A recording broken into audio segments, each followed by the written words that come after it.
નમસ્કાર. દિવસભરના તાજા સમાચારોમાં તમારું સ્વાગત છે. તમારી સાથે હું છું પિનલગીરી ગોસ્વામી. સમાચારો વિસ્તારથી જાણીએ એ પહેલા મહત્વના સમાચારો ઉપર એક નજર. નમસ્કાર મિત્રો સ્વાગત છે તમારું અમારી યુટ્યુબ ચેનલમાં. આજે તારીખ થઈ ગઈ છે 19 માર્ચ 2025. મહત્વની હેડલાઇન્સ ઉપર નજર નાખીએ તો પાટણમાં હેમચંદ્રાચાર્ય નોર્થ ગુજરાત યુનિવર્સિટીમાં MBBS ગુણ સુધારા કૌભાંડમાં પોલીસ ફરિયાદ દાખલ કરવામાં આવી છે. ત્યારે આગળ વાત થશે ગાઝા પર ઇઝરાયલની વધુ એક એર સ્ટ્રાઇક ચાલુ છે. આગળ વાત થશે પંજાબમાં સેનાના અધિકારી અને તેના પુત્ર પર હુમલો થયો છે. ત્યારે વાત થશે સીમા હૈદર 5મી વાર માતા બની છે, બાળકીને આપ્યો છે જન્મ. ત્યારે આગળ વાત થશે અંગદ હજારથી ગરમી માટે મિત્રો તૈયાર રહો. આગળ વાત થશે સુનીતા પૃથ્વી ઉપર આવવા રવાના થયા છે. ત્યારે વાત થશે ઈડીએ લાલુ પ્રસાદ યાદવને સમન્સ પાઠવ્યું છે. આગળ વાત થશે સુનીતા વિલિયમ્સનું અવકાશયાન ISSથી અલગ થયું છે. આગળ વાત થશે PM મોદીની સકારાત્મક ટિપ્પણીઓથી ચીન ખુશ થઈ ગયું છે. આગળ વાત થશે 2025માં અંત સુધીમાં ત્રીજું વિશ્વયુદ્ધ થવાની ભીતિ છે. આગળ વાત થશે મહારાષ્ટ્રમાં 1 એપ્રિલથી ફાસ્ટેગ સંબંધિત આ નિયમો બદલાશે. ત્યારે વાત થશે ભારતની ફેબ્રુઆરીની મર્ચેન્ડાઇઝ વ્યાપાર ખાદ્ય 3 વર્ષના તળિયે જોવા મળી છે. ત્યારે વાત થશે ગુજરાત રાજસ્થાન બોર્ડર પર હાથ ધરાયું છે કડક ચેકિંગ. આગળ વાત થશે કચ્છમાં અસામાજિક તત્વો સામે સરકારી કાર્યવાહી કરવામાં આવી છે. હવે મિત્રો સમાચારો વિસ્તારથી. કચ્છમાં અસામાજિક તત્વો સામે સરકારી કાર્યવાહી શરૂ કરવામાં આવી છે. રાપરમાં અસામાજિક તત્વોના ઘરના વીજ જોડાણ કાપી નાખવામાં આવ્યા છે. ગેરકાયદેસર વીજ કનેક્શન કાપીને કાયદેસરનો દંડ ફટકારવામાં આવ્યો છે. રાપરના ગંગારામ કોડી અને શૈલેષ કોડીના વીજ કનેક્શન કાપી નખાયા છે. વીજ ચોરી માત્ર ઇલેક્ટ્રિક થાંભલા ઉપર લંગર નાખીને ચોરી કરતા હતા. વીજ કનેક્શન કાપીને બંનેને 1-1 લાખનો દંડ ફટકારવામાં આવ્યો છે. મિત્રો અન્ય મહત્વના સમાચારની વાત કરીએ તો ગુજરાત રાજસ્થાન બોર્ડર ઉપર હાથ ધરાયું છે કડક ચેકિંગ. અસામાજિક તત્વો અને અસામાજિક પ્રવૃત્તિ પર સરકારના આદેશ બાદ પોલીસે કડક કાર્યવાહી શરૂ કરી છે. બનાસકાંઠામાં પાલનપુર અને ડીસા સહિત શહેરોમાં અસામાજિક તત્વો પર અને અસામાજિક પ્રવૃત્તિઓ પર અંકુશ માટે પોલીસે સ્પેશિયલ ડ્રાઈવ શરૂ કરી છે. જોકે રાજસ્થાન અને ગુજરાતને જોડતી બોર્ડર પર પોલીસની સ્પેશિયલ ડ્રાઈવ યોજાઈ હતી. બોર્ડર પર ડોગ સ્ક્વોડ સાથે બ્રેથ એનાલાઇઝર દ્વારા ચેકિંગ હાથ ધરવામાં આવ્યું હતું.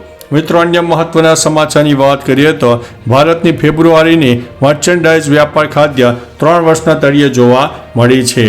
ભારતની મર્ચેન્ડાઇઝ વ્યાપાર ખાદ્ય ફેબ્રુઆરીમાં ઘટીને $14.05 અબજ સ્તરે આવી ગઈ છે, જે ખાદ્ય અર્થશાસ્ત્રીઓએ $21.65 અબજ સ્તરે રહેશે તેવી પણ ધારણા બાંધી હતી. મિત્રો અન્ય મહત્વના સમાચારો પર નજર નાખીએ તો મહારાષ્ટ્રમાં 1 એપ્રિલથી ફાસ્ટેગ સંબંધિત આ નિયમો બદલાશે. મહારાષ્ટ્ર રાજ્ય માર્ગ વિકાસ નિગમ દ્વારા તાજેતરમાં જ માહિતી આપવામાં આવી છે કે 1 એપ્રિલ 2025થી મુંબઈના તમામ ટોલ પ્લાઝામાં માત્ર ફાસ્ટેગ સિસ્ટમ લાગુ કરવામાં આવી રહી છે. આ પગલાં પાછળનો મુખ્ય ઉદ્દેશ્ય ટોલ ચૂકવણીને સુવ્યવસ્થિત કરવાનો અને ટોલ બૂથ પર ટ્રાફિકની ભીડ ઘટાડવાનો છે. ડિજિટલ ટોલ પેમેન્ટ સિસ્ટમમાં સંક્રમણથી ટોલ ટ્રાન્ઝેક્શન પ્રક્રિયા ઝડપી થવાની અપેક્ષા છે. મિત્રો અન્ય મહત્વના સમાચારની વાત કરીએ તો 2025ના અંત સુધીમાં ત્રીજું વિશ્વયુદ્ધ થવાની ભીતિ.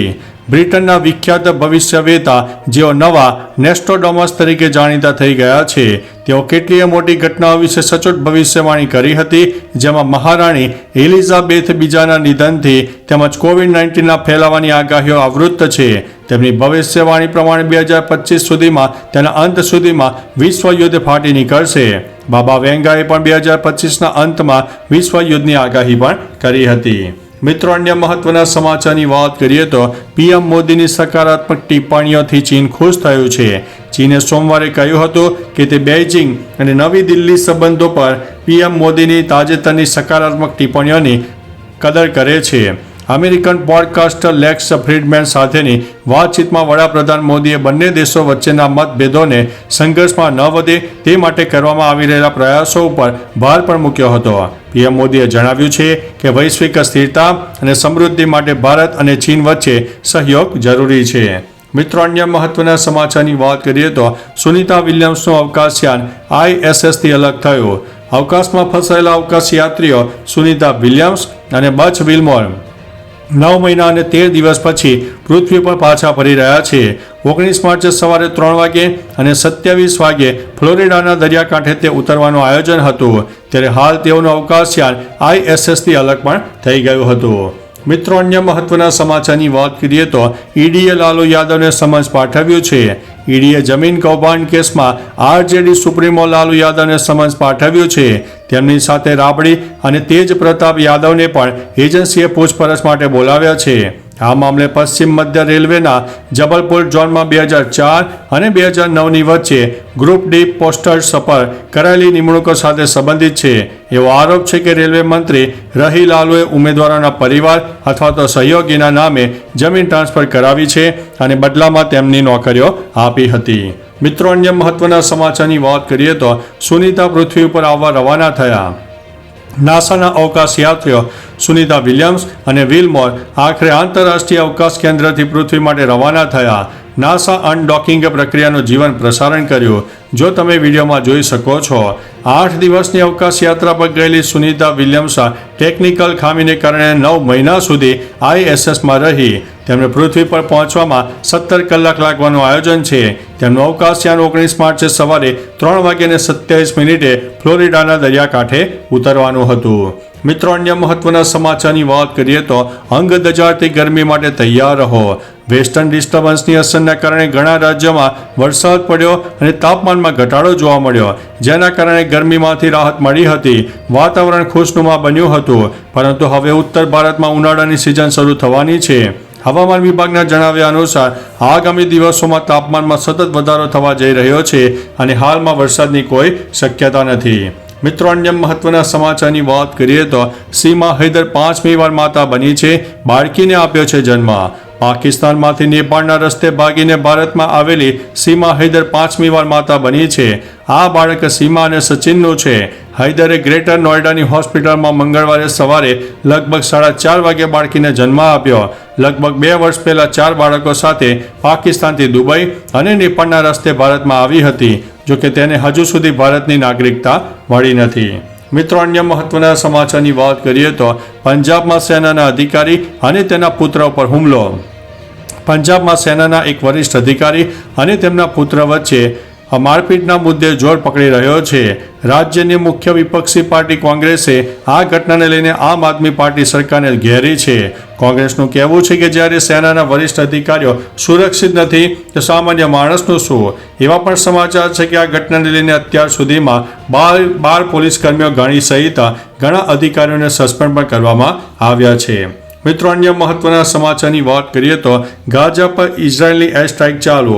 ઇઝરાયેલે સીઝફાયર તોડીને ફરીથી ગાઝા પટ્ટી ઉપર હુમલા શરૂ કર્યા, જેમાં પેલેસ્ટાઇનના 100થી વધુ લોકોના મોત થયા હોવાના અહેવાલ પ્રાપ્ત થયા છે. નોંધનીય છે કે આશરે 1 મહિના અગાઉ ઇઝરાયેલ અને હમાસ વચ્ચે સંઘર્ષ વિરામની જાહેરાત કરાઈ હતી. જોકે ઇઝરાયેલે ફરી હુમલા કરતા નાગરિકોમાં ભયનો માહોલ છે. નોંધનીય છે કે ઇઝરાયેલ અને હમાસ વચ્ચે આશરે 15 મહિનાથી યુદ્ધ ચાલી રહ્યું છે. મિત્રો, અન્ય મહત્વના સમાચારની વાત કરીએ તો પાટણ હેમચંદ્રાચાર્ય નોર્થ ગુજરાત યુનિવર્સિટીમાં MBBS ગુણ સુધારા કૌભાંડમાં પોલીસ ફરિયાદ દાખલ કરવામાં આવી છે. પાટણ HNGUમાં MBBS કૌભાંડમાં મોટામાં મોટા સમાચાર સામે આવ્યા છે. HNGU કુલપતિ ડોક્ટર KC પોરિયા અને રજિસ્ટ્રાર RN દેસાઈ ફરિયાદ આપવા પહોંચ્યા હતા. તેમાં B ડિવિઝન પોલીસ મથકે ફરિયાદની પ્રક્રિયા શરૂ થઈ હતી. રાજ્ય શિક્ષણ વિભાગની ટીમ દ્વારા તપાસ કરેલ અહેવાલ અને કૌભાંડમાં સંડોવાયેલ શંકાસ્પદના નામ યુનિવર્સિટી દ્વારા પોલીસને અપાશે. તો ચાલો મિત્રો, ફરીથી દેશ અને દુનિયાના સુપરફાસ્ટ સમાચાર લઈને મળતા રહીશો. ત્યાં સુધી અમને રજા આપશો. નમસ્તે.